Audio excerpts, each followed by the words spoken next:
محمدا رسول الله.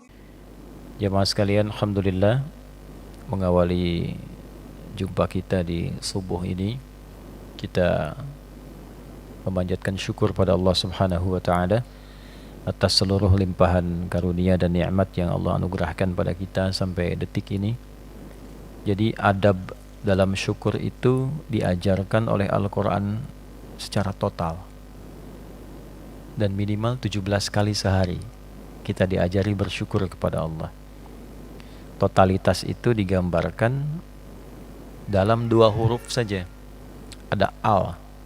Alhamdulillahi Rabbil Alamin. Nah, al di situ dalam rumus bahasa Arab itu disebutnya istighraq namanya.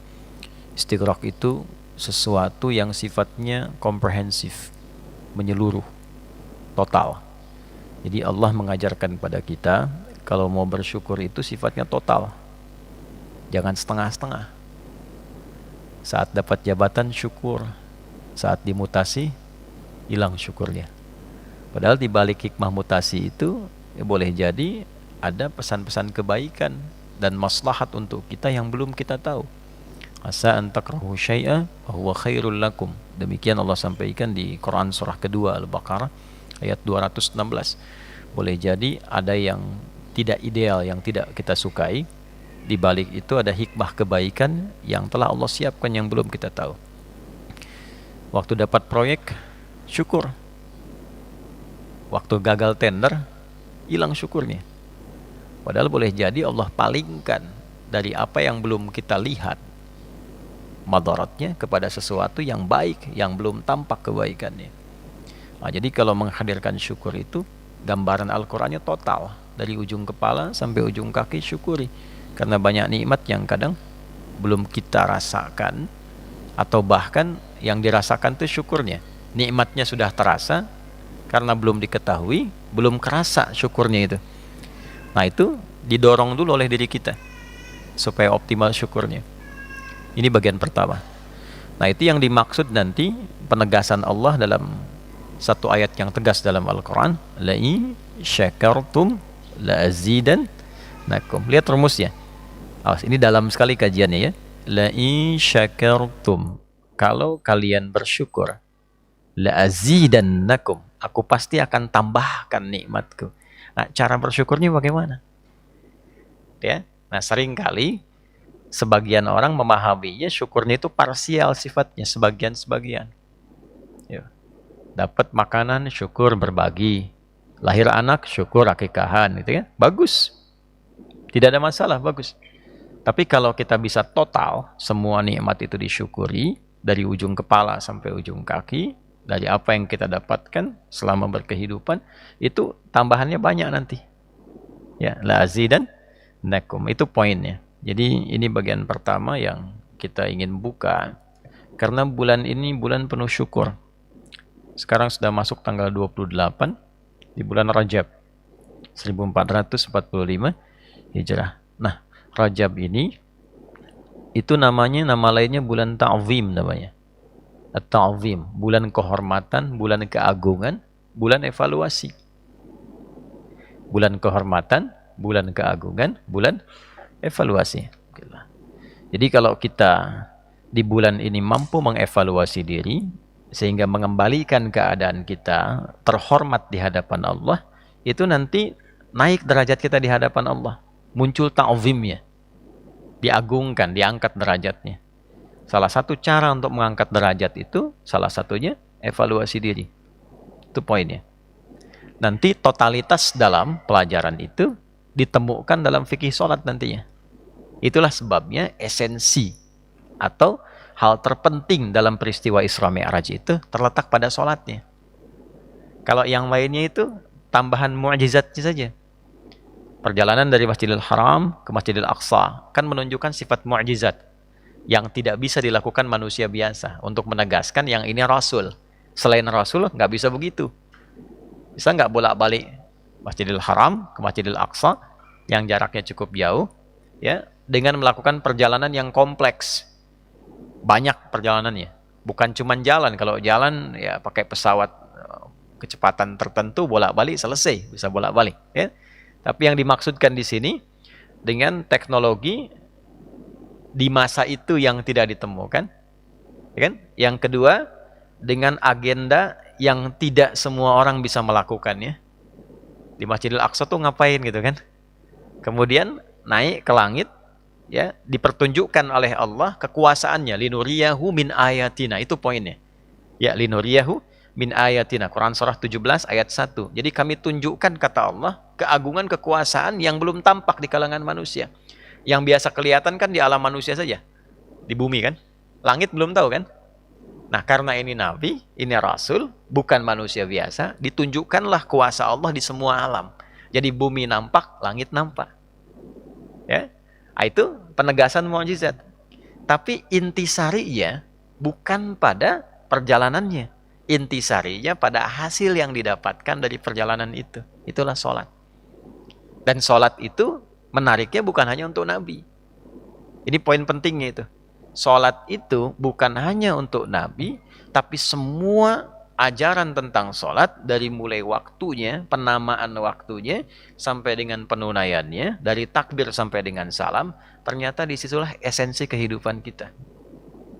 Semua solusi hidup kita ada di situ. Ya, semua solusi hidup kita. Jadi ternyata itu dari bacaan sampai gerakan semua ada maknanya. Ada artinya. Termasuk namanya. Kenapa subuh, kenapa zuhur, kenapa asar, kenapa maghrib, kenapa isya. Saya pernah riset kecil-kecilan dan didalami dari segi pendalaman kebahasaan. Itu ditemukan sesuatu yang sangat luar biasa dari namanya saja. Misal begini. Ini sekarang subuh ya. Nama sholatnya 2, subuh dan fajar. Masuk siang, nama sholatnya apa? Zuhur kan? Padahal siang itu dalam bahasa Arab, itu bahasa Arabnya nahar. Naharu kasa'id, selamat siang. Nggak ada zuhuru kasa'id. Waktunya siang, kenapa sholatnya bukan sholat siang? Sholatnya sholat zuhur. Kalau sore apa? Nah, itu sholatnya.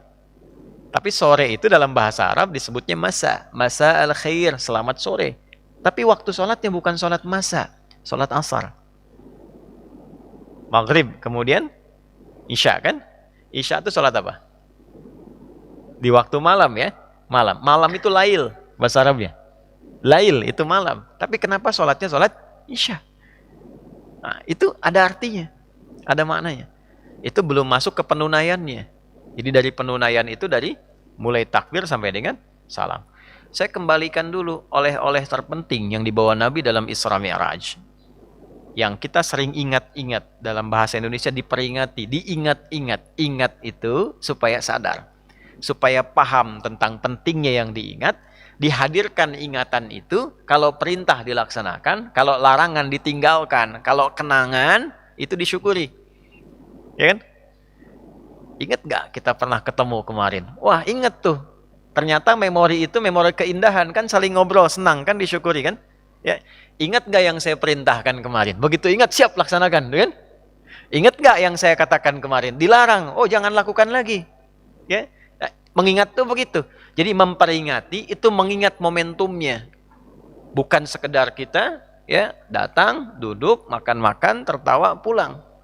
Memperingati itu mengambil forumnya, ya, menjadikan forum itu, menjadikan momen itu untuk mengenang dan apa yang harus dilakukan dalam kenangan itu. Ya, memperingati perjuangan kemerdekaan 17 Agustus. Bagaimana kita memperingati, mengingat momen kemerdekaan itu diraih dengan apa? Sehingga kita bisa mengekspresikan syukur kita lewat kenangan itu. Memperingati Isra Mi'raj artinya mengingat peristiwa Isra Mi'raj itu, apa saja yang penting dari peristiwa itu untuk kita hadirkan di masa kini. Nah, sifat penghadiran itulah yang menjadikan kita mengevaluasi lagi. Selama ini benar nggak ya melakukan apa yang Allah hadiahkan dalam peristiwa Isra Mi'raj itu? Baik. Nah, sekarang kita coba jabarkan 3 poin saja di sini. 1, kenapa harus sholat? Ya. Kedua, apa manfaatnya sholat? Ketiga, bagaimana cara sholat yang benar? Oke? 1, kenapa harus sholat? Ini langsung dijawab sendiri oleh Allah dalam Al-Quran di surah yang kedua, Al-Baqarah, di ayat ke-45 sampai 46. Nanti kalau belum yakin, dibalik keimanan kita oleh Allah, ditanya, iman nggak, yakin nggak? Disebutkan lagi imannya, ditegaskan di Quran surah kedua Al-Baqarah di ayat 153. Yuk kita percepat. Wasta'inu bis-sabri was-salah. Wa innaha lakabiratun illa 'alal khashi'in. Wasta'inu bis-sabri was-salah. Jika engkau merasakan, mendapati kesulitan dalam hidup, ya, pemirsa dimanapun Anda berada, kita saat ini sedang berada di Pesantren Mira, suasana di dalam masjid. Alhamdulillah alamnya masih diberikan oleh Allah suasana yang nyaman. Jadi kalau dengar suara burung, ya, kemudian suara jangkrik, ya ini memang sangat natural. Plus suara anak-anak memang. Itu ya. Coba izin pintunya ditutup dulu, ya, karena nanti yang dari luar tanya-tanya, gitu ya. Baik, kita lanjutkan. Wasta'inu bis-sabri was-salah. Dan jika engkau mengalami, merasakan satu kesulitan dalam hidup, ya, maka terima dulu itu sebagai ujian. Terima dengan sabar. Karena tidak ada orang hidup yang tidak diuji. Itu satu dulu. Dua, nanti dijawab di Al-Baqarah itu, ya. La yukallifullahu nafsan illa wus'aha. Dan tidak ada orang diuji kecuali, ini poinnya, sesuai dengan maslahat dan kadar kemampuannya. Jadi Allah jabarkan sifat ujian itu sesuai dengan maslahat kita. Maslahat itu kebaikan yang bisa kita dapatkan dari itu, ya, untuk meningkatkan kualitas hidup. Misal, kita ingin jadi apa nih? Ya, sifat hidup itu kalau ingin mendapatkan sesuatu, pasti melewati ujian. Anak kecil mau sekolah, ingin pintar. SD ada ujian nggak? Ada. Mau ke SMP ada ujian nggak? Ada. Jadi standar itu kalau kita menginginkan sesuatu, pasti diuji. Mobil itu bagaimana kelihatan kuatnya? Diuji kan? Tabrakin dulu, baru kemudian jadi sesuatu. Di semua sifat kehidupan itu, kalau ingin mendapatkan kualitas, pasti diuji. Nah, ujian itu bentuknya masalah. Itu poinnya. Jadi kalau kita sedang mendapatkan masalah, sedang mendapatkan ujian, ini pokok pentingnya, artinya ujian itu Allah hadirkan kepada kita, satu, untuk membuat kehidupan kita lebih berkualitas, dua, untuk mewujudkan apa yang selama ini kita harapkan. Jadi kita berdoa apa, dikirimlah oleh Allah ujian untuk mengabulkan doa itu supaya kita kuat menggapainya. Kan nggak mungkin tiba-tiba langsung dapat. Ya Allah, saya pengen jadi ahli Quran. Saya pengen hafal Quran. Mungkin nggak begitu berdoa langsung hafal? Tidak kan? Pasti menghafal dulu kan? Dalam menghafal itu ada ngantuk, ada malas, ada waktu, ya, ada capek, ada lelah. Itulah ujian. Sebab kalau tidak ada itu, tidak ada kesungguhan. Kalau Allah tidak menciptakan malas, tidak ada giat, rajin. Itu nggak ada. Kalau Allah tidak menciptakan masalah, nggak ada sabar. Ibu mungkin nggak tiba-tiba bilang sama suaminya, sabar ya mas ya, tapi nggak ada apa-apa. Kan nggak mungkin. Ya. Jadi ujian itu diciptakan sebetulnya untuk mengabulkan permohonan kita selama ini. Cuman kadang-kadang kitanya nggak sadar. Waktu minta itu Allah jawab. Untuk menguatkan keadaan kita dikasih ujian supaya lebih serius. Itu yang dimaksud Quran surah ketiga Ali Imran ayat 142. Ya, ketika Allah menyampaikan am hasibtum an tadkhulul jannata walamma ya'lamillahu alladhina jahadu minkum wa ya'lamas sabirin. Apa Anda duga mudah sekali menggapai kesuksesan yang diharapkan? Jannah itu jangan selalu diartikan surga di akhirat. Karena jannah itu asalnya kesuksesan yang belum tampak. Ya, kesuksesan puncak kita di akhirat disebut dengan jannah karena belum tampak sekarang. Surganya belum tampak, karena itu disebut dengan jannah. Nah, apa yang kita inginkan itu kan belum kita lihat. Ya kan? Saya pengen punya mobil baru. Saya nggak perlu sebut ya namanya supaya tidak endorse gitu ya. Ini kan live nih. Saya pengen punya mobil baru. Mobilnya sudah ada belum? Belum, karena belum tampak disebut jannah. Ya, kata Allah tuh begini, nggak mungkin kamu dapat mobil itu ujug-ujug langsung datang. Ujug-ujug bahasa Rusia tuh apa? Tiba-tiba dia. Tiba-tiba ya Allah pengen mobil, datang, nggak mungkin. Ya. Dulu orang Arab yang paling kaya itu bukan yang punya unta banyak. Itu biasa. Bukan yang punya kambing banyak, itu biasa. Kalau dia punya kebun, bisa ngalirin air, ada oasenya, ya, ada kebunnya rindang, itu baru orang kaya. Karena itu setiap orang Arab tuh selalu berharap saya punya kebun. Ya, kebun. Di padang pasir ada kebunnya gimana gitu. Belum tampak kan? Maka dari itu ketika mereka punya kebun, itu orang kaya betulan. Jadi tandanya orang Arab dulu sampai sekarang, bahkan kalau ingin lihat orang terkaya, itu yang punya kebun tuh. Karena itu dalam bahasa Arab, jannah itu sering diasosiasikan, digambarkan sebagai kebun. Jannatin tajri min tahtihal anhar. Ternyata ke Indonesia yang punya kebun belum tentu kaya. Ya kan? Nah, jadi jannah itu kalau kita tarik, makanya kenapa kita ngaji salah satunya selain Yasin surat Al-Kahf setiap Jumat. Yasin malamnya, Al-Kahf paginya. Di surat Al-Kahfi itu ada 4 kisah untuk dipelajari. Di antara yang 4 itu terjadilah dialog 2 sahabat. Sahabat yang kaya dengan sahabat yang biasa. Sahabat yang kaya itu bangga dengan kekayaannya, disebutkan jannah di situ. Ya, sebutkan apa? Jannah. Jadi jannah itu tidak harus selalu dipahami dengan surga. Surga itu disebut jannah, kesuksesan tertinggi, puncak yang belum kita raih karena belum tampak.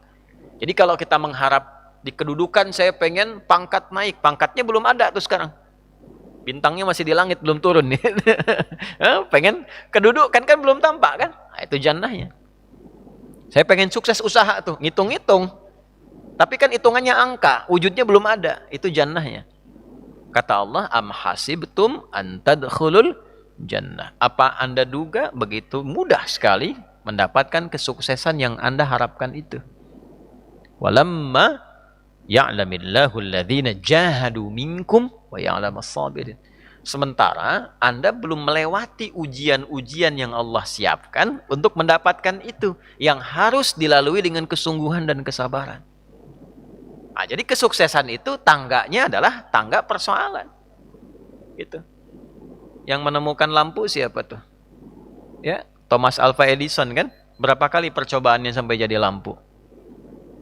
Sampai seterang ini tuh. Kalau nggak ada lampunya kelihatan gantengnya tuh. Hah? Berapa kali percobaannya?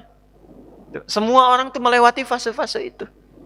Nggak mungkin tiba-tiba ada di posisi kesuksesan tanpa melalui tangga-tangga ujian. Nah, ujian tuh bentuknya masalah. Jadi yang mau saya sampaikan tuh begini. Tidak ada orang hidup yang tidak punya masalah. Itu. Quran surah 2 ayat 155. Walanabluwannakum bisyai. Setiap yang hidup pasti akan menghadapi berbagai persoalan kehidupan. Minal khauf, khawatir. Wal ju' lapar. Wa naqsi minal amwal, harta berkurang. Wal anfus, ada yang sakit sampai meninggal. Wath thamarat, ya. Ada yang pasang tender usaha tiba-tiba berhasil tapi diambil orang. Kedudukan diserobot orang, harta diambil orang. Manen sudah mau jadi, durennya sudah siap-siap, besoknya malamnya udah hilang. Nah, itu gambar ujian itu. Wabasyiris sabirin. Siapa orang sabar itu? Alladzina idza asabathum musibah qalu inna lillahi wa inna ilaihi. Orang sabar itu orang yang tahu, yang paham ketika melalui ujian itu, oh ini Allah sudah siapkan. Itu untuk saya. Jadi standarnya begini, kalau sedang ada masalah harusnya senang. Karena apa yang kita minta sedang dipercepat pengabulannya. Saya kan minta sesuatu, jalannya mesti lewat ujian. Kan nggak mungkin tiba di sini kalau nggak lewat jalan. Ya, kadang-kadang mulus, begitu mau belok kan, lubangnya banyak kan? Jaga dulu gitu kan? Ya kan? Baru nyampe ke sini kan? Tapi kalau sudah nyampe enak kan? Gitu. Nah, itulah hidup. Kadang naik, kadang turun, kadang naik, kadang turun. Nah, bagaimana cara mengondisikan hati kita sadar supaya saat muncul ujian itu kita merasakan kesadaran bahwa oh ini jalan sukses saya. Allah kirimkan buat saya, bukan buat yang lain. La yukallifullahu nafsan illa usaha. Kalau kita lihat-lihat, masalah tiap orang kan beda-beda ya. Tapi intinya sama kan masalah. Hah? Intinya kepikiran juga kan? Ya kan? Ya, kalau masalah kan nomor 4 ya. Ya kan? Kan berpikir itu ada 4. Ada berpikir, sedikit berpikir, tidak berpikir, pikiranun. Gimana? Masalah itu kan pikiranun kan? Yang dipikirkan kan? Ya, semuanya sama, intinya berpikir. Di perusahaan yang besar, yang kecil berpikir. Ya. Yang sedang ujian berpikir. Kadang-kadang sama-sama pusing, pusingnya sama, tapi bentuk ujiannya beda-beda. Yang paling menarik itu, ujiannya beda sesuai kadar kita.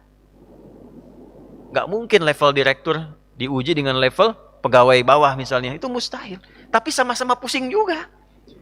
Ya, pegawai belum gajian pusing. Direktur proyek belum lancar pusing.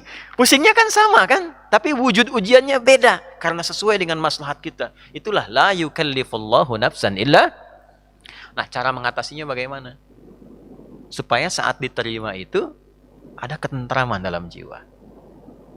Dan ketentraman itu melahirkan kesadaran. Oh, ini kan yang saya minta. Nggak mungkin ujian ini tiba-tiba muncul di hadapan saya kalau saya nggak pernah berdoa. Coba siapa yang pengen kaya, pernah berdoa minta sukses. Terus Allah kasih jalannya. Nih, lewatin dulu ini. Yang paling aneh kan begini, minta begitu dikabul marah. Kenapa harus saya ya Allah? Kan mana ya tadi doa gitu. Kan kamu yang minta tadi. Kenapa ketika dikasih bilang kenapa harus saya ya Allah? Ini kan aneh sebetulnya. Ya? Jelas ya? Nah, supaya menghadirkan suasana itu, solusinya apa? Itulah hadiah Isra Mi'raj. Makanya perjalanan Nabi sebelum Isra Mi'raj itu melalui persoalan-persoalan dulu. Supaya sadar hidup itu nggak ada yang lurus terus. Tidak ada yang nyaman terus. Ya, Nabi itu sebelum Isra Mi'raj itu apa peristiwanya? Diganggu di Mekah. Lalu berharap di Taif itu ada pelindung. Karena Taif itu, maaf, secara landscape itu apa ya? Gambaran kotanya itu lebih maju, ekonominya lebih maju, supaya diharapkan orangnya lebih berpendidikan. Jadi begitu datang ke situ disambutnya baik. Ternyata alih-alih baik, nyampe ke Taif, kalau di Mekah dilempar dengan kata-kata, dituduh, dicaci, dimaki. Ke Taif dilempar dengan batu. Nabi terluka. Anak angkat beliau terluka juga Zaid.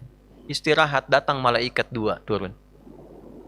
Ya Muhammad ya Rasulullah, kama qala, ya Rasulullah, mud yadaika ila sama, angkat tanganmu minta kepada Allah supaya kami ini diperkenankan mengangkat 2 bukit untuk menghimpit orang-orang yang telah melukaimu ini. Apa jawab Nabi? Perhatikan kalimatnya. La fa innahum qaumun la ya'lamun. Mohon jangan lakukan, karena mereka melakukan itu kepadaku karena belum tahu saja tentang aku. Bukan karena benci. Karena belum tahu. Kalau orang belum tahu dia apakan? Diberitahu, bukan dimarahi. Bukan dicaci. Jadi boleh jadi ada yang mencela itu karena belum tahu. Nah, kalau kita tidak merasa harus dicela, ya, dan tidak merasa celaan itu ada pada diri kita, kenapa mesti marah? Jelas ya? Maka apa yang terjadi? Perhatikan doanya. Aw kama qala, ilahi ila man takiluni. A ila qaribin yu'dhini am ila ba'idin yu'limuni. Fa ana radin ma lam taghdab alayya wala haula wala quwwata illa billah. Ya Allah, setelah aku bertugas di sini dan dilempari oleh orang-orang di sini, kemana lagi engkau akan perjalankan aku setelah ini? Apakah tempatnya masih dekat dan aku akan dilempari lagi? Ataukah tempatnya jauh dari sini dan aku akan disakiti lagi? Aku ridha dengan itu ya Allah, selama itu perintahmu sepanjang engkau tidak marah kepadaku. Itu poinnya. Tolong garis bawah ini. Sepanjang engkau tidak marah kepadaku. Apapun yang kau perintahkan, aku kerjakan. Apakah tempatnya masih dekat atau jauh dan aku akan disakiti lagi. Dari situlah turun undangan Isra dan Mi'raj. Ternyata bukan cuma di bumi, diperjalankan langsung sampai dengan ke langit. Subhanalladzi asra bi'abdihi lailam minal masjidil haram ilal masjidil aqsa alladzi barakna haulah linuriyahu min ayatina innahu huwas sami'ul basir. Turunlah peristiwa Isra Mi'raj. Undangan itu turun. Asalnya dari situ. Jadi ketika kita itu sadar bahwa semua apa yang kita alami ini ujian dari Allah untuk membantu kita meningkatkan kualitas hidup, mengabulkan doa kita, disitulah anugerah akan turun. Tapi kalau kita banyak mengeluh, capek. Ini saya kasih gambaran gini. Ibu tahu cacing nggak? Cacing tahu ya? Mas tahu cacing ya? Pak, cacing itu kalau saya punya wajan tuh buat gorengan, panasin. Cacingnya dikesituin tuh. Ya. Kalau belum panas kan dia diam ya. Kalau udah dipanasin dia ngapain? Krungkel-krungkel tuh. Orang Banten krungkel-krungkel. Ya. Ngapain cacingnya? Hah? Gerak-gerak gitu kan? Gede. Kenapa? Kenapa? Panas. Bukan. Bukan. Bukan karena kepanasan, karena cacing tidak bisa mengeluh. Aduh, panas. Aduh, enggak. Dia bergerak mencari solusi. Ya. Ya kan? Hah? Pernah nggak dengar cacing? Aduh, nggak pernah kan? Kenapa harus saya? Kenapa? Nggak pernah begitu. Kejamnya, oh, nggak pernah. Ya, yang dicari solusi. Nah, cacing dihisab tidak? Tidak. Kita dihisab tidak? Cacing tidak dihisab, tapi menjadi umpan untuk makanan kita. Kita yang sering ngumpanin cacing, tapi nggak belajar dari cacing tuh. Kenapa harus selalu ada keluhan? Yo, cicak. Cicak makanannya apa? Nyamuk. Cicak bisa terbang nggak? Nyamuk bisa terbang. Di mana logikanya hewan yang tidak bisa terbang, makanannya terbang? Tuh. Tuh kalau nyamuknya pintar, dia punya akal. Ya, jadi mainan cicak tuh. Cicak, gitu kan? Ya, tapi lihat kuasa Allah tuh. Orang tua kita cuma ngajarin sedikit. Cicak diam-diam datang seekor. Kok datang seekor nyamuk? Bukan cicak mendatangi nyamuk, nyamuknya datang. Siapa yang mendatangkan nyamuk ke cicak itu? Apa pernah cicak mengeluh? Tidak mengeluh. Nah, itu binatang. Nah, yang mau saya katakan, mengembalikan suasana itu, Nabi sudah mengajarkan dari peristiwa Isra Mi'raj. Tidak ada orang bebas dari ujian. Tapi kalau kita menyadari semua datang dari Allah untuk membuat kita lebih berkualitas, satu, dan mengabulkan sesungguhnya apa yang kita mohonkan dalam doa, maka turunlah kemudian kenyamanan. Kalau Nabi karena Rasul, karena Nabi Rasul, mukjizatnya Isra Mi'raj, naik buruk, kita nggak mungkin naik buruk. Odong-odong banyak. Nah, delman banyak, tapi naik buruk mustahil. Ya, karena peristiwanya tidak mungkin berulang, maka hadiahnya diabadikan, itulah sholat. Itulah sebabnya panggilan sholat itu bersanding dengan hajat. Karena itu sholat disebut dengan hajat. Kebutuhan. Wasta'inu bisabri was sholat. Kalau punya masalah, terima dulu dengan sabar. Dan lakukan sholat. Nah, jadi asalnya sholat itu diperintahkan oleh Allah lewat Rasulullah untuk menyelesaikan semua masalah kehidupan kita. Makanya dulu orang-orang yang punya hajat, punya masalah, itu melakukan sholat. Nabi Zakaria punya masalah. Diuji dengan keturunan. Rambutnya sudah memutih, fisiknya sudah letih. Maaf, istrinya divonis menopause dan mandul. Secara medis gak mungkin punya keturunan. Maka apa yang diperintahkan oleh Allah? Diilhamkan sholat. Di Quran surah 3, ayat 38 sampai 39. Ya. Hunalika da'a Zakaria rabbah qala rabbi habli min ladunka dzurriyyatan thayyibah innaka sami'ud du'a fanadathu al malaikatu wa huwa qa'imun yusalli fil mihrab annallaha yubashshiruka bi Yahya. Setelah manusia mengatakan enggak mungkin kau punya keturunan, beliau salat. Dalam salatnya beliau memohon, ya Allah, semua memvonis aku tidak akan mungkin punya keturunan. Maku saja karena orang lain mengatakan enggak mungkin. Saya minta darimu yang tidak punya batasan. Engkau pasti mendengar doa saya. Kalau yang pada maha mendengar juga tidak terkabulkan, kepada siapa lagi saya mesti meminta? Maka langsung turun jawaban. Padahal beliau itu masih berdiri dalam sholatnya, belum selesai sholatnya. Fanadathul malaikatu, turun malaikat, wa huwa qa'imun yusalli fil mihrab. Sedangkan beliau masih berdiri dalam sholatnya. Turunlah berita, disampaikan akan punya anak, namanya langsung dari Allah, Yahya. Nabi Musa sholat. Musa itu salat. Quran surah 20, Thaha ayat 14. Innani anallahu la ilaha illa ana fa'budni wa aqimis salata li dzikri. Nabi Isa salat. Nabi Ismail salat. Quran surah 19 ayat 55. Wa kana ya'muru ahlahu bis salah. Bahkan Nabi Ismail itu meminta semua keluarganya jangan tinggal salat, jangan tinggal salat. Itulah kenapa? Karena Allah menginginkan semua masalah kita selesai, tuntas. Saat sholat kita minta, rukuk, sujud, selesai masalahnya. Zakat itu wajib kalau ada, kewajibannya berlaku. Sampai nisabnya, keluar zakatnya. Tapi kalau belum sampai batasnya, nggak ada kewajiban zakat. Puasa itu wajibnya kapan?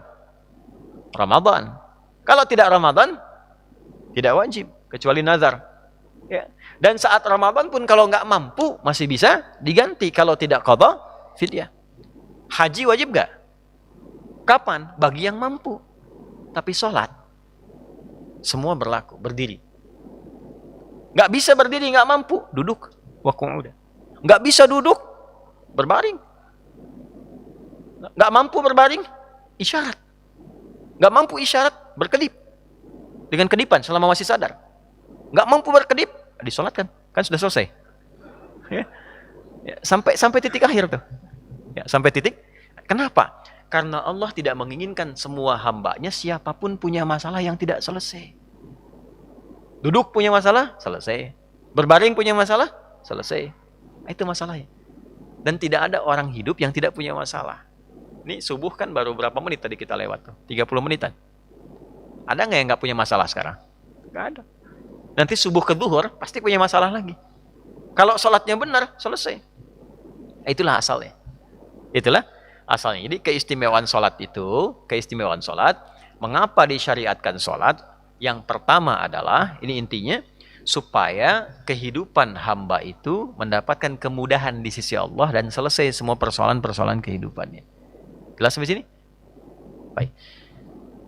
Kenapa ini penting saya katakan? Karena sebelum kita berangkat menunaikan umrah, yang paling penting itu nanti ibadah sholatnya. Karena itu, ini saya tanya nih, di Masjidil Haram itu berapa kali lipat pahala sholatnya? 100.000. Baik ya. Saya mau tanya gini. Kalau baca Quran biasa di luar sholat, di Masjidil Haram, dikali 100.000 nggak? Dikali nggak? Tidak. Nggak ada dalilnya. Satu hurufnya tetap 10. Ya kan? Kalau saya infak, kali 100.000 nggak? Misal kapan-kapan misal di Masjidil Haram ada kotak infak misal gitu kan. misal aja. Terus ngasih ke situ tuh, ngasih. Kali 100.000 nggak? Tidak. Sekali umrah, kali 100.000 nggak? Tidak. Tapi sekali sholat, berapa nilainya? 100.000. Pertanyaan saya, kenapa sholat yang digandakan, yang lain tidak?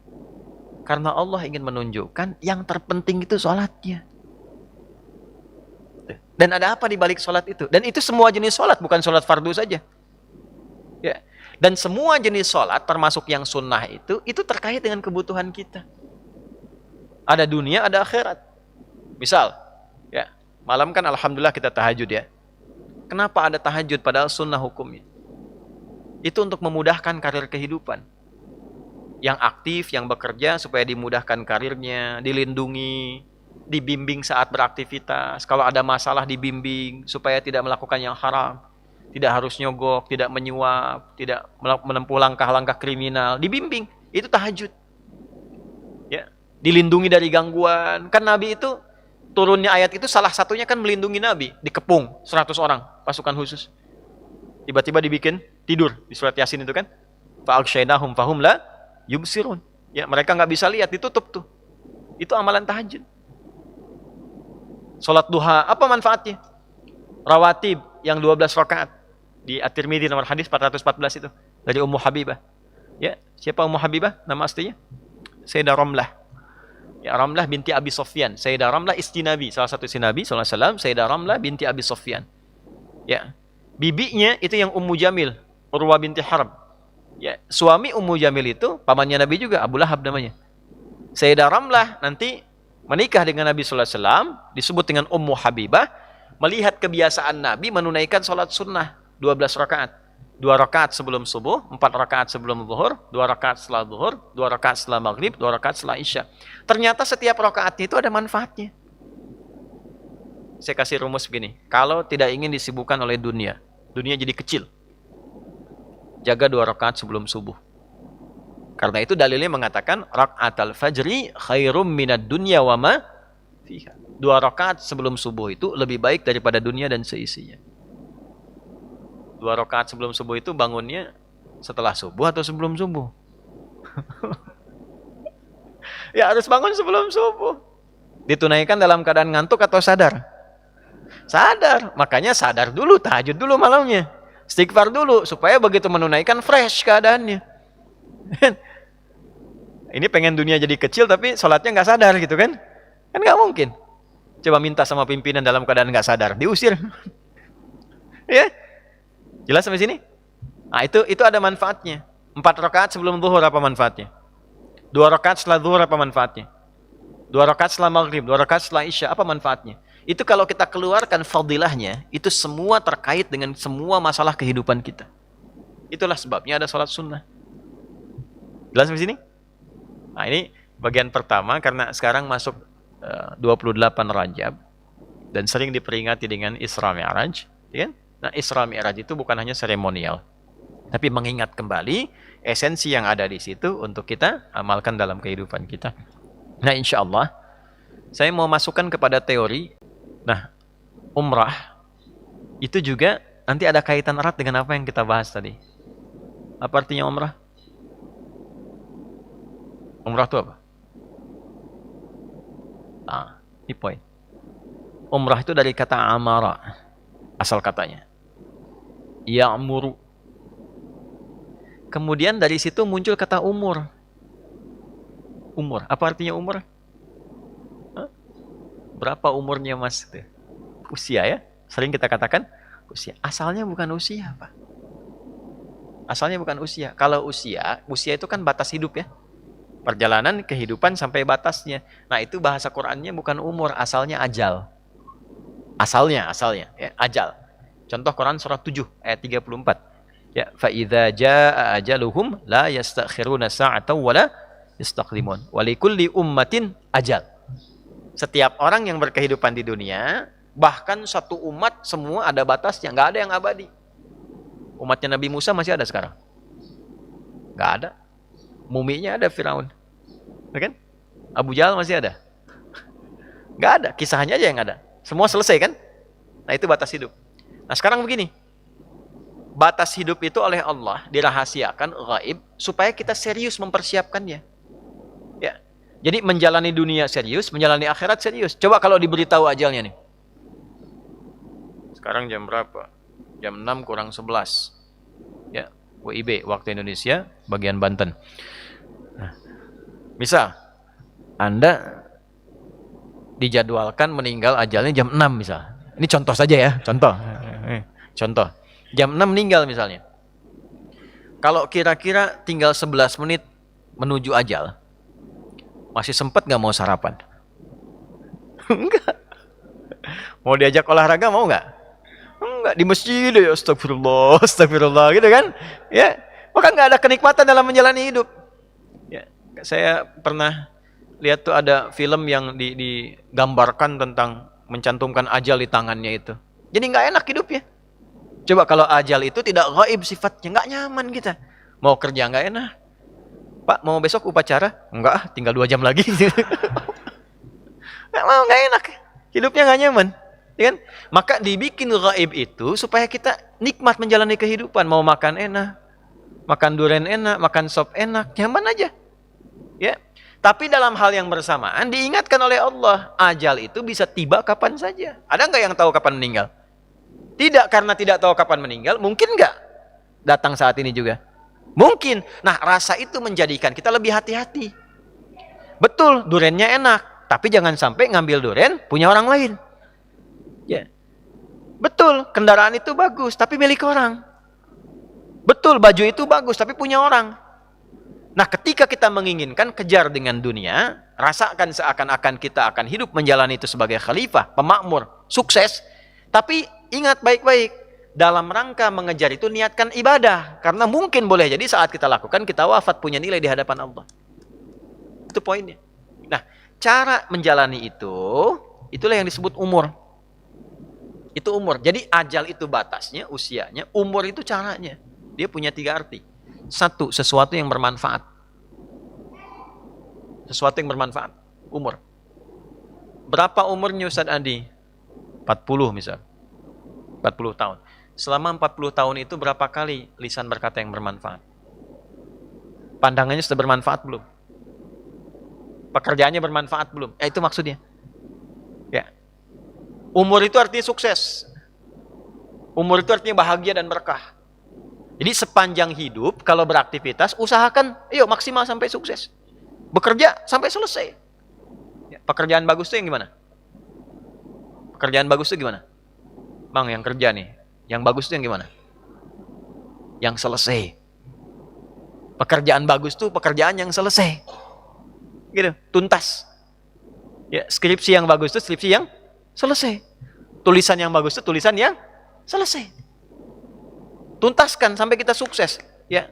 Nah, sisi lain bawa kebahagiaan dalam kehidupan. Jadi sukses, bahagia, bermanfaat, itulah umur. Kalau kita ingin melatih diri untuk mendapatkan itu dalam kehidupan, maka tambahkan kata sifat dari kata itu. Dari kata umur berubah menjadi kata umroh namanya. Kenapa disebut umrah? Karena semua ritual, praktek dalam ibadah ini, pesan-pesannya membimbing kita mendapatkan kesuksesan, kebahagiaan, dan keberkahan dalam kehidupan. Itu intinya. Nah, jadi nanti dari semua ini ada 5 pokok. Yang 4 menjadi rukun, yang 1 terakhir menjadi implementasi praktek. Apa yang rukun yang pertama? Miqat, dengan niat. Tempat dan niat sekaligus miqat. Insya Allah nanti kita dari Bir Ali, Dzul Khulaifah. Bir Ali itu nama tempatnya Dzul Khulaifah. Nanti kita ke sana saya terangkan. Cuma di situ ada yang punya sumur. Yang punya sumur namanya Pak Ali. Tapi bukan Ali bin Abi Thalib radhiyallahu ta'ala, bukan. Ya, Pak Ali punya sumur. Di zaman dulu, udah dulu banget. Di daerah itu.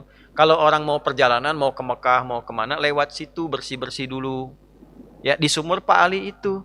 Sumur bahasa Arabnya bi'run, bi'r. Ali, Ali, maka dikenallah Bir Ali. Jelas ya? Kan biasanya kalau kita mau ketemuan di mana? Oh, di daerah Tapos misalnya kan masih dicari, susah tuh. Tapi yang terkenalnya Lotek Budedeh misalnya. Di mana? Lotek Budedeh gitu kan? Jelas nggak di sini ya? Nah, jadi itu jadi meeting point-nya di situ. Bir Ali. Sampai di situ miqat. Tempatnya di situ yang dituntunkan Nabi. Kemudian yang paling diingat apa? Pakaiannya apa? Nah, nggak pakai begini, ganti nanti. Ihram itu apa? Pakaian. Pakaian itu apa? Ihram. Cuman berapa kain? 2 helai kain. Warnanya apa? Boleh nggak pakai biru? Pakai pink? Tidak kan? Warnanya apa? Putih kan? Kalau ibu nanti beda sendiri, bebas ya. Tapi yang tidak mencolok, bukan tabarruj. Ya, misalnya pakai hitam boleh, pakai putih boleh. Cuman jangan sampai kerudung pink, ininya biru, bawahnya merah, tinggal dikerek kayak bendera. Ya, jadi wala tabarrujna tabarrujal jahiliyatil ula. Jadi jangan sampai terlalu mencolok. Yang laki-laki putih, cuman 2 helai. Maaf, pakai pakaian lain nggak? Kaos pakai, CD pakai, nggak ada. Ya, dalaman dibuka semua, cuman 2 itu. Dan pakaian namanya pakaian apa? Nah, apa itu ihram? Ihram itu dari ahrama yuhrimu. Akar kata awalnya dari kata haram. Dari kata haram muncul kata hormat. Hormat itu dari bahasa Arab, hurmah. Sesuatu yang terhormat. Jadi mengenakan pakaian itu berlatih untuk menjadi pribadi yang terhormat. Ini bukan ngarang-ngarang ini. Ini ada sanadnya. Bagaimana cara berlatih yang terhormat itu? Meninggalkan semua yang haram. Jadi kalau sudah kita pakai pakaian itu, tandanya kita berkomitmen meninggalkan semua yang diharamkan Allah dan Rasulnya. Ahrama yuhrimu, meninggalkan yang haram. Jadi begitu dipakai, kita ingin gambarkan, hidup saya pengen bersih seperti kain ihram ini. Ya, jauh dari segala yang dilarang oleh Allah. Komitmen meninggalkan dan menanggalkan semua yang dilarang oleh Allah dan Rasulnya. Begitu ditinggalkan, kita terhormat. Saya tanya begini, korupsi itu diperintahkan atau dilarang? Dilarang. Ketika dilarang, tinggalkan. Kenapa? Muncul hukum haram. Haram. Kenapa? Bukan sekedar ingin dihambat kita dari perbuatan itu, tapi ketika dilakukan, menjatuhkan kita dari posisi terhormat. Ketika seseorang mencoba korupsi, ya, dapat dia, kena dia, ya, Kena itu pasti. Kalau tidak di dunia, pasti di akhirat. Dan hilang kehormatannya. Bapaknya yang korupsi, anaknya yang dibully. Satu keluarga hilang.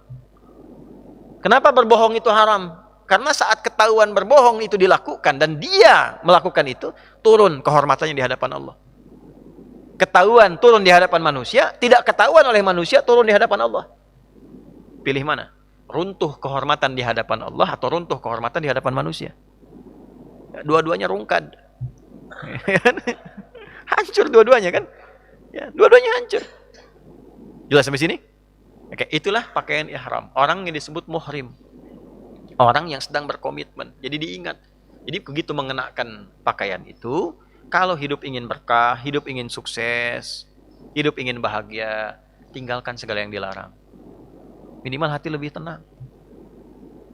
Rezeki itu udah diatur. Tapi ketenangan itu senafas dengan ikhtiar kita. Jadi kalau nyari sesuatu yang sudah diatur, ikuti aturannya. Jangan keluar aturan. Dapatnya lebih banyak, iya. Tapi ketenangan hilang. Mungkin terasa ada tambahan, tapi karena tidak berkah, ketenangannya hilang. Itu sudah rumus. Ya, antum nih, pilih mana? Kaya tapi gelisah atau miskin tapi tenang? Hah? Miskin tapi tenang. Kasihan. Rabbana atina fid dunya wa fil akhirati.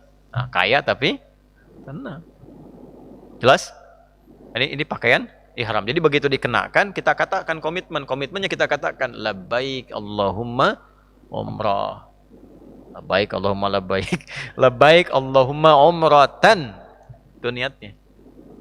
Kita katakan labbaik ya Allah, aku penuhi panggilanmu. Umratan, untuk umrah supaya aku lebih baik lagi, lebih sukses, lebih berkah. Aku berjanji dengan mengenakan pakaian ini, sekarang aku tinggalkan semua yang kau larang. Itu maksudnya. Jadi begitu dikenakan, kita komitmen, jaga itu. Ya, jaganya sampai kapan? Wala tamutunna illa wa antum muslimun, sampai wafat, hatta ya'tiyakal yaqin. Karena saat meninggal pun pakaiannya itu juga, cuma 2 lembar. 2 lapis itu. Maka kalau sudah berkomitmen begitu, jangan cuma umrahnya dijaga, pulang umrah kembali lagi. Ya. Saat umrah baik, pulang umrah jelek lagi.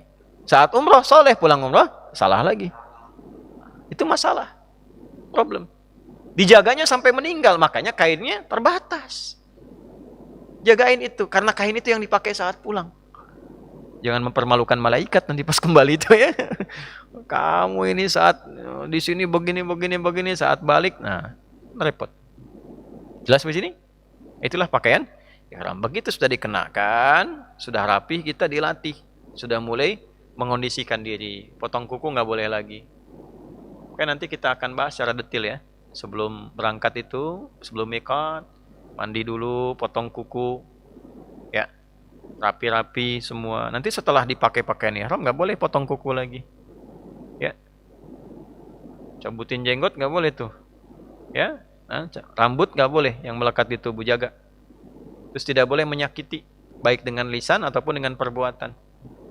Di jalan karena merasa dengan kereta cepat, dadahin yang di bis, maunya ketemu di Mekah, nggak boleh. Ya. Atau menyakiti dengan fisik.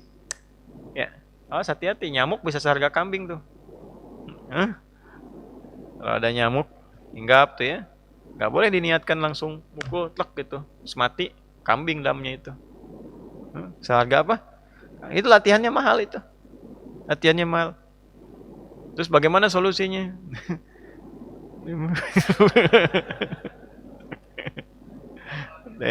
Nah, nanti kita belajar itu tuh. Pelan-pelan tuh. Dilatih diri. Mengendalikan syahwat. Kayak tidak boleh berhubungan seksual sampai selesai. Dilatih. Kalau latihannya sudah bagus, sudah baik, nah itu nanti manfaatnya banyak. Akan terjadi perubahan pada diri kita. Tapi tidak akan langsung berubah sebelum 3 rukun yang lain diikuti. Tiba-tiba langsung berubah, tidak. Pakai dulu. Biasanya keluar dulu tuh. Keluar karakternya. Yang pemarah keluar. Gak ada angin, gak ada hujan. Ya, tiba-tiba marah. Kontak ngelihat, marah juga. Itu keluar, supaya keluar terus, keluar. Nah, nanti setelah itu masuk kemudian ritual pertama. Rukun yang kedua. Setelah miqat, ya, yang kedua tawaf. Apa itu tawaf? Mengelilingi Ka'bah sebanyak 7 kali keliling 7 kali selesai gitu. Ya, tawaf itu ibadah yang dipraktekkan melalui pengelilingan Ka'bah sebanyak 7 kali sambil berzikir kepada Allah. Nah, 7 itu hikmahnya, ilmu hikmahnya bukan sekedar kita 7 kali begitu selesai. 7 itu gambaran aktivitas kita 7 hari dalam sepekan. Saya ulang ya, gambaran aktivitas 7 hari dalam sepekan. Dalam sepekan kita beraktivitas berapa hari? Kalau cuma 6 hari berarti meninggal hari ke-7. Karena tidur itu aktivitas, makan itu aktivitas. Oh, saya nggak ada aktivitas hari ini, meninggal. Semua orang beraktivitas. Ya. Cuman sayangnya begini, banyak orang yang sekarang itu cuman muter-muter. Muter-muter aja, berangkat gelap, pulang gelap, gak ada kerjaan. Berangkat gelap, pulang gelap. Yang paling aneh itu sudah muter-muter nyakitin orang. Sikut, subhanallah, walhamdulillah, ada orang manusia begitu tuh, cuman muter-muter buat nyikatin orang. Muter-muter buat mencela orang. Ya. Melakukan hal yang sia-sia. Apa bahasa Arabnya sia-sia? Mubazir. Mubazir itu sia-sia. Ya. Mubazir itu orangnya mubazir, sifatnya disebut bazir. Ya, badzara yubadziru tabdziran fahuwa mubazir wa zaka bazir. Dari badzara yubadziru. Ya, yang sia-sia. Jadi pekerjaan bazir itu sia-sia. Ya, mencela gitu. Tiap orang tiap hari kerjanya begitu. Masa cari makan dengan mencela orang? Ya. Nanti digambarkan tuh dalam peristiwa itu. Subhanallah. Walah, ada yang tiap hari pengen nyari perhatian orang. Digambarkan. Begitu putar handphone. Subhanallah. Kelihatan gak di sana? Nah, perhatian orang. Ya. Ada yang jadi joki. Ajar aswad. Masuk. Gak. Ada yang begitu. Ada yang hanya ingin hajar aswad, menyakiti orang, tendang orang, singkirkan orang. Ya. Ada yang begitu. Itu gambaran refleksi, gambaran kehidupan kita tiap hari begitu. Di balik itu, yang paling ideal, yang paling Allah senangi, orang yang jujur, yang bekerja dengan baik sesuai aturan, dan dalam hal yang bersamaan dia sukses, selesai tugasnya, selesai pekerjaannya, tapi punya nilai di hadapan Allah. Bagaimana caranya? Nah, itulah fikihnya. Nanti kita praktek saat mengelilingi Ka'bah itu. Makanya begitu melihat Ka'bah kan beda. Lain, ada getaran dalam hatinya. Ingat sama Allah. Selama ini benar nggak beraktivitas selama sepekan? 7 hari itu. Ingat. Gimana kalau diwafatkan ada manfaatnya nggak? Pernah nyakitin orang nggak? Pernah dorong orang nggak? Pernah nyingkirkan orang nggak? Demi karir yang ingin dicapai. Demi tender yang ingin didapatkan. Demi pekerjaan yang mau diraih. Nangis.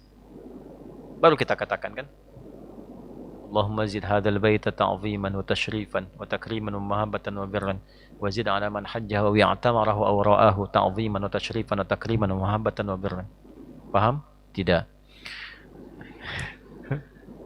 Belum ya Allah, mohon tambahkan kemuliaan, keagungan, kebaikan ya kepada Ka'bah ini ya Allah. Dan seperti Engkau percikan ke situ, tanamkan pada kami kebaikan yang sama pada orang haji, pada orang umroh ataupun orang yang melihatnya saja. Maka begitu kita berdoa, kita berjanji pengen jadi orang baik. Mulailah kita dari Hajar Aswad. Hajar Aswad itu artinya apa?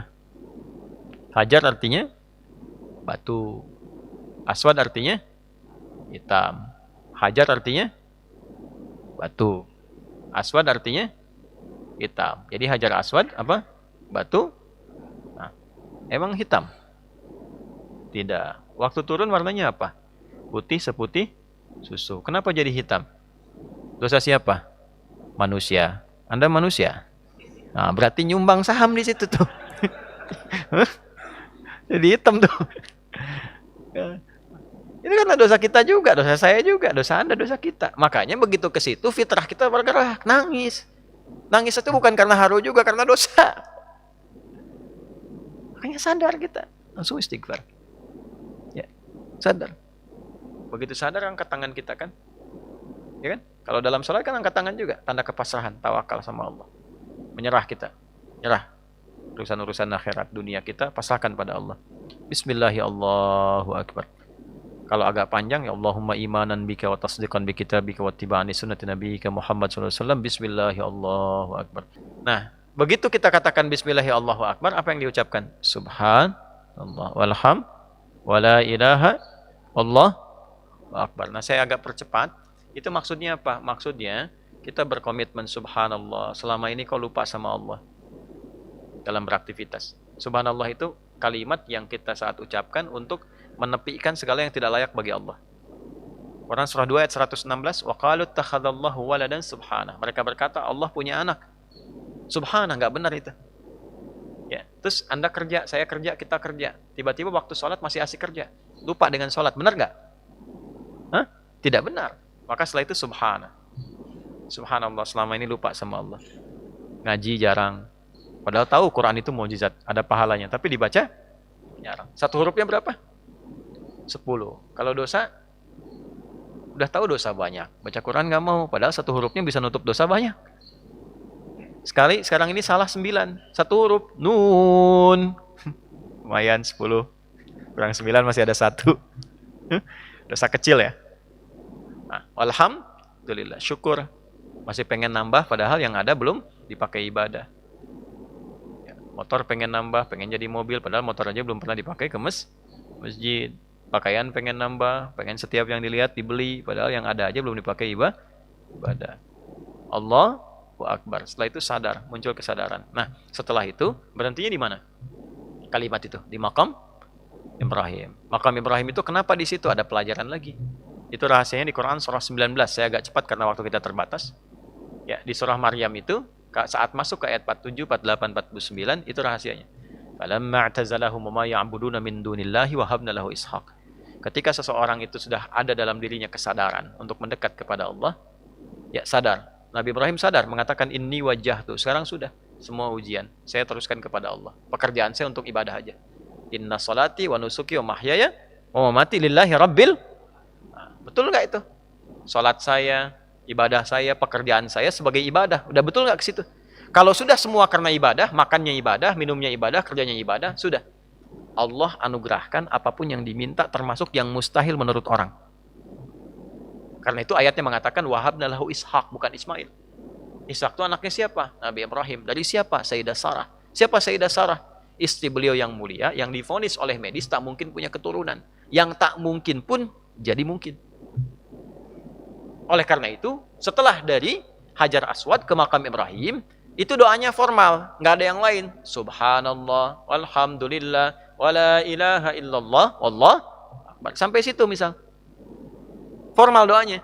Tapi setelah dari Makam Ibrahim, sampai Rukun Yamani, bebas minta pakai bahasa apapun. Nggak ada ketentuan khusus. Bebas mintanya, pakai bahasa kita boleh. Padang pakai bahasa Padang. Rio pakai bahasa Rio, kan baru. Jawa pakai bahasa Jawa, Sunda pakai bahasa Sunda. Silahkan minta. Nanti kadang-kadang yang diminta karena namanya keinginan, semua pengen diminta. Ya, jodoh orang diminta juga. Hah? Pekerjaan maksudnya kan, ya jodohnya orang, udah nyambung sama orang, diminta juga. Nggak baik untuk akhiratnya. Maka diluruskan di Rukun Yamani supaya baik dunia akhirat. Karena Allah mengabulkan apa yang dibutuhkan, bukan memberi apa yang diinginkan. Maka dikatakanlah wa minhum may yaqulu rabbana atina fid dunya hasanah wa fil akhirati wa qina adzabannar. Maka kita minta supaya yang permohonan kita itu dilengkapkan oleh Allah baik dunia akhiratnya. Ya. Ya Allah, saya enggak apa-apa ya Allah, jadi manajer juga enggak apa-apa, yang penting baik. Enggak bagus manajer buat kamu. Direktur aja kata Allah kan, misalkan. Bisa aja begitu. Bisa. Tapi ada yang minta mobil dikasih sepeda, bisa. Bisa terjadi. Prinsipnya apa? Yang baik menurut Allah. Ada kawan kami mendapatkan jalan dari Allah di perusahaan internasional. Masuk golongan PHK. Begitu masuk ke situ, minta kesempatan umrah dulu sama bosnya. Diizinkan. Begitu berangkat tuh saya tuntun tuh sebelumnya. Insya Allah nggak usah khawatir. Pasti Allah berikan. Itu begitu pasrah. Minta sama Allah yang terbaik. Tiba-tiba langsung setelah selesai tawaf itu langsung dapat telepon. Tawaran di 3 negara. Tadinya dari Libya, ditawarkan mau di Malaysia, di Australia atau di Saudi. Baru selesai. Saya kebayang. Jadi bukan berarti langsung. Itu seringkali terjadi begitu. Ada saya pernah bawa tawaf sunnah itu, teman. Yuk doa di sini. Begitu doa, dia cuma minta ya Allah punya teman belum pernah tersambung sampai sekarang, minta. Begitu selesai doa keluar ditelepon sama temannya. Itu Nanti tapi dilakukannya nanti pas tawaf sunnah ya, jangan pas umroh yang formal karena kita masih ada sa'i, masih ada tahallul. Ya. Tapi kalau tawaf sunnah nanti insya Allah kita jalan di tempat-tempat mustajab, tunjukkan nih doa sini, doa sini. Ada yang unik ada tapi nggak harus ditiru. Ada orang dari salah satu tempat lah saya nggak perlu sebut, dia bikin catatan tuh. Begitu di multazam, nyangkut begini tempelin tuh. Ya Allah, saya ini banyak hutang ya Allah. Ya, kesini pun saya ngutang, ya kan? Kalau tidak percaya, ini catatannya. Tempel ini. Tapi habis itu lunas, Pak. Lunas itu. Ya, alhamdulillah. Tapi tidak harus di situ ya, nggak harus ditiru gitu caranya itu. Kita minta. Tapi poinnya tadi ada keyakinan, ada kebaikan. Dan atina fid dunya wa fil akhirati. Nah, dunia akhirat jangan cuma dunia saja. Jadi dunianya tarik ke akhirat, nanti dunia ikut. Ya, jangan akhirat tarik ke dunia. Ya, jelas ya? Oke, nanti setelah itu berusaha, itulah gambarannya selama hidup. Jadi pulang dari umroh itu kerjanya berubah, bukan cuma bolak-balik, berangkat, capek, formal, nggak begitu. Jalan isi dengan zikir, hati mulai tenang, dapat macet, alhamdulillah, murajaah. Oh, macet tuh saja ke sini. Berapa sudah ngajinya berapa juz untuk macet kemarin tuh? Zikirnya apa yang dibaca? Ya kan?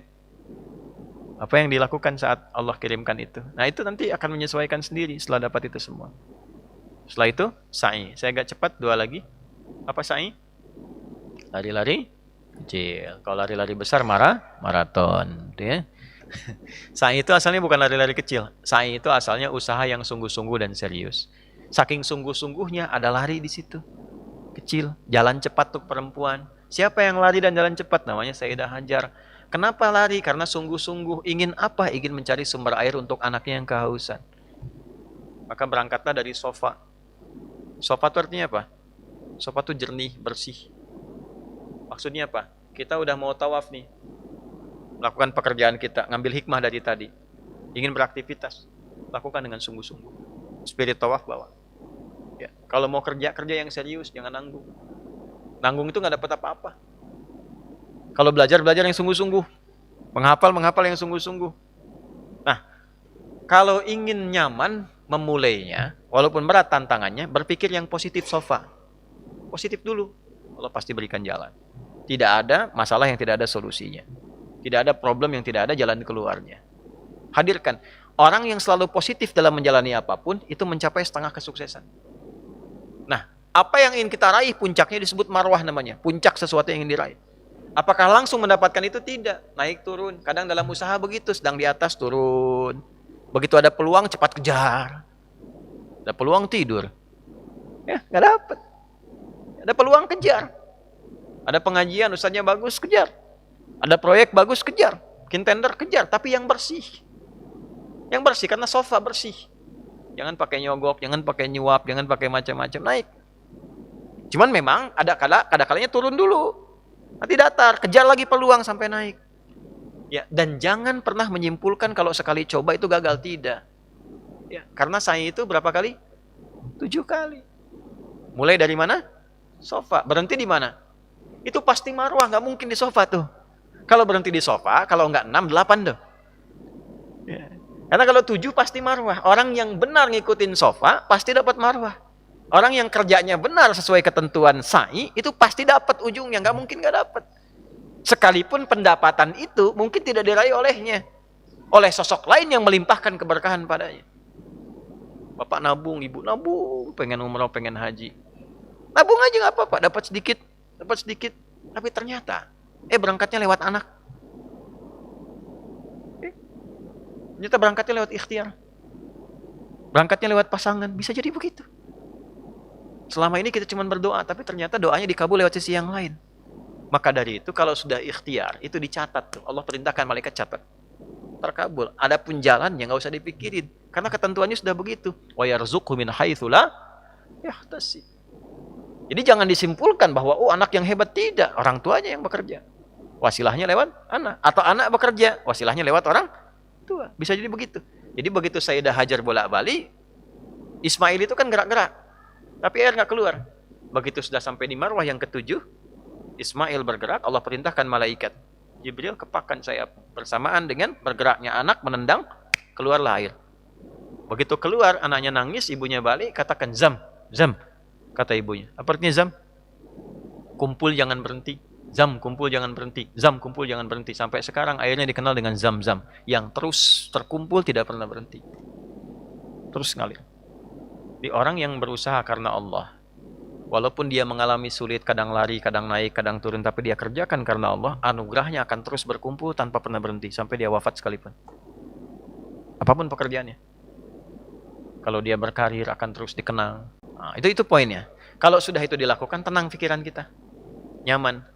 Nggak sibuk lagi, nggak capek lagi dengan problem. Walaupun memang pasti capek awal-awal menjalani. Tapi sudah lebih tenang, nyaman. Nah, semua enak. Enak, tenang, yang nggak ada problem, nggak ada benang kusutnya, itu halal. Proses membersihkan itu disebut tahallul namanya. Orang Arab tuh kalau masalahnya hilang, dia berkata begini, hillul mushkilah halalan. Persoalan tuntas. Kayak benang kusut diurai. Hillul ahbal. Kusutnya hilang. Fahalal. Maka kita tenang lagi. Nah, jadi kenapa tahallul itu rambutnya? Untuk menggambarkan pikiran kita sudah nyaman, komitmen. Sudah tenang. Ya. Begitu keluar dari situ, Masya Allah tawaran mulai banyak. Botak. Mau nyukur maksudnya kemarin gitu kan. Baru dia. Botak. Tawaran. 5 real, 10 real, macam-macam. Artinya apa? Udah menarik perhatian orang banyak. Ya, dapat sesuatu. Semua terlihat nyaman. Nah, itulah umrah. Jadi kalau sudah umrah, pulangnya itu kata Nabi, kalau umrahnya benar itu menghilangkan kefakiran. Ya, bukan berarti jadi langsung orang kaya, bukan berarti begitu. Pulang-pulang langsung dapat kaya, enggak begitu. Maksudnya apa? Sifat ketergantungan itu hilang. Semuanya ditawakal kepada Allah. Ikhtiarnya jalan. Makanya orang yang selalu positif itu enggak pernah fakir. Tapi orang yang dikendalikan nafsu itu yang fakir yang sesungguhnya. Yang korupsi itu fakir sebetulnya. Tapi tidak berhak menerima zakat. Jadi fakir yang kasihan itu. Ya, miskin sebetulnya itu, miskin yang paling sejati itu yang tidak berhak menerima zakat. Sudah nggak dapat zakat, dikuasai nafsunya, semua serba kurang, kekurangan, terus pengen nambah. Nah itu akan hilang ketika menunaikan ibadah dengan cara yang benar. Jadi itu spiritnya. Maksud saya kenapa dibuka di awal, supaya nanti kita bisa mengukur antara berangkat dan pulang. Mesti ada bedanya. Jangan sampai berangkat dan pulang sama saja. Untuk apa? Buang-buang energi, buang-buang tenaga, waktu, buang biaya, dan sebagainya. Berangkat dengan cara yang benar, evaluasi ketika pulang dengan hasil yang maksimal. Saya kira itu yang kita bahas ya. Karya saya dengan Rajab, korelasinya dengan Rajab, dengan Isra Mi'raj, dengan Umrah, dan dengan aktivitas kehidupan kita. Semoga semua perjalanan dilancarkan insya Allah. Nah, setelah saya tutup ini, kita tutup dulu untuk sekaligus menyampaikan pada teman-teman dimanapun Anda berada. Alhamdulillah, kami dari Mira, Mahad Islam Fi Akhir di Banten, memberikan pesan-pesan untuk kita semua. Yang pertama, untuk konsistensi kita di hadapan Allah Subhanahu wa taala, istiqamah dalam kebaikan, saling mendoakan dalam kemuliaan, berusaha untuk merubah diri kita menjadi lebih baik. Dan yang paling penting setelah menjadi baik, kontribusi apa yang bisa kita berikan untuk bangsa, negara, dan tempat kita tinggal dan berdomisili. Semoga semua kita disehatkan, diberikan keutamaan, semangat menunaikan sholat, dan lebih dekat dengan cinta Rasulullah SAW. Kita akhiri sama-sama dengan memohon kebaikan pada Allah Subhanahu wa taala. Semoga doa kita dikabulkan, sekaligus menutup perjumpaan kita dengan pemirsa dimanapun teman-teman kita berada.